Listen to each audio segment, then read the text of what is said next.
My life would be so much easier if I left Islam. And honestly, I thought that was the uncomfortable part. I get told by practicing Muslims that I deserve to be unalived. Okay, it gets even worse.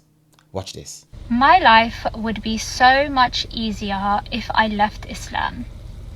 I get called a kafir every single day.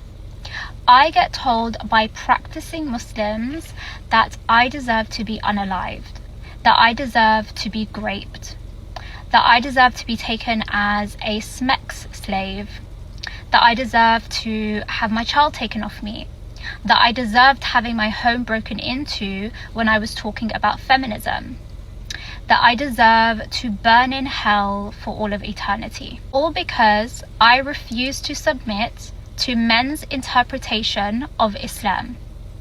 Because I connect to God in a way that is different to how they connect to God. Then these same people will turn around and question why so many women are leaving Islam. Women who have had enough of the abuse, of the harassment, of the constant policing that goes on in this community. And they will blame feminism.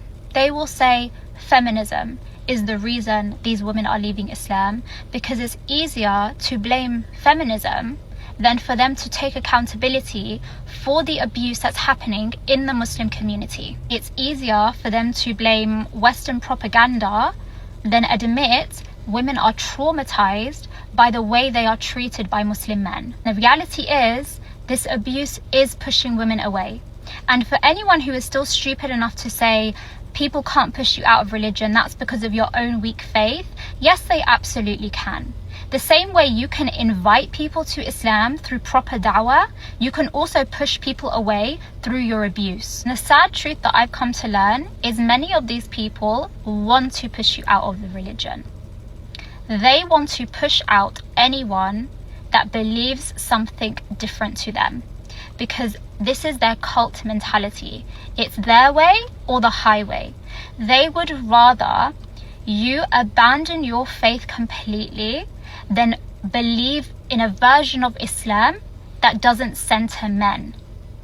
They would rather push you away than lose their control over you. They think if they call me kafir, kafir, kafir enough times, I'll get to the point where I'm like, I might as well be a kafir. And I honestly think if any normal person had experienced what I've experienced with the Muslim community, they probably would have left a long time ago. And I genuinely thank Allah for everything I've been through in my life that has made me so strong and resilient and emotionally regulated. I would be lying if I said I haven't thought about how much easier my life would be if I did leave. I wouldn't have to deal with the constant threats. I wouldn't have to deal with the constant abuse, the policing. Wow, this is getting so intense. The shaming, the fear, the having my connection to God, my beliefs so obsessively controlled. I honestly get why so many women are leaving Islam.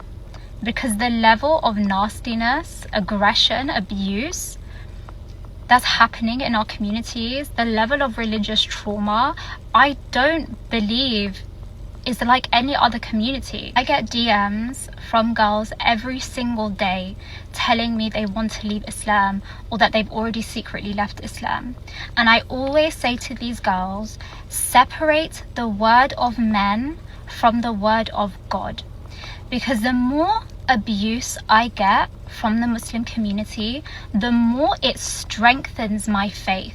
The more it confirms to me that what they follow, the books that are written by men hundreds of years after Allah perfected and completed the religion, what they follow is not from Allah. Because there is no way their hatred, their obsession, their cruelty, the harassment, the threats, the dehumanization is from Allah. It's unpacking a lot, and I just have to ask, is she really still a Muslim? The more it strengthens my faith by showing me exactly what Islam is not. And that is why I won't be leaving Islam, because I actually love Allah and I love the Quran. And I will never, ever again confuse the word of God for the word of these abusive men. And this is where things stop feeling like internet arguments, because now people are watching what can happen when someone says something their own community doesn't want to hear. She says people threatened her, and guys, suddenly this story becomes way darker than most people expected. I think this is why so many conversations online feel fake. A lot of people are scared to speak out, you know, because they see what happens to people who speak openly, criticizing their own community. And eventually, guys, people just stop saying what they really think. Some people might hear accountability, others might hear intimidation, but what do you hear, guys?